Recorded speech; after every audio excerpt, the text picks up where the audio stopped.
بسم الله الرحمن الرحيم.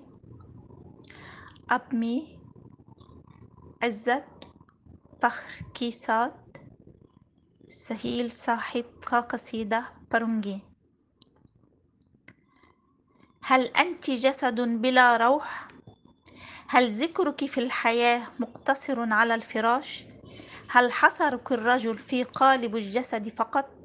يا ابنة حواء، أقسمت عليك بحواء، أخبريني من جعل دنياك حلم جميل، ومن ألهمك تفسير الحلم الجميل، من لك مترقبا مطربا في كل لحظة، أنا هائم في ظلال جدائلك الكثيفة.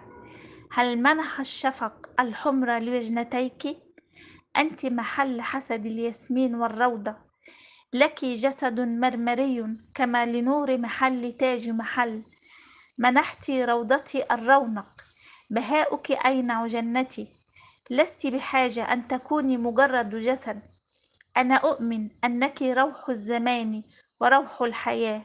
يا امرأة، جعل الله الجنة عند قدميك، وأنت عبث في صراع الشهوة والرغبة، منغمسة في أفكار شاردة. لما تعتقدي أنك مجرد صورة للظلم؟ أي حق هذا الذي ستناليه في مارس؟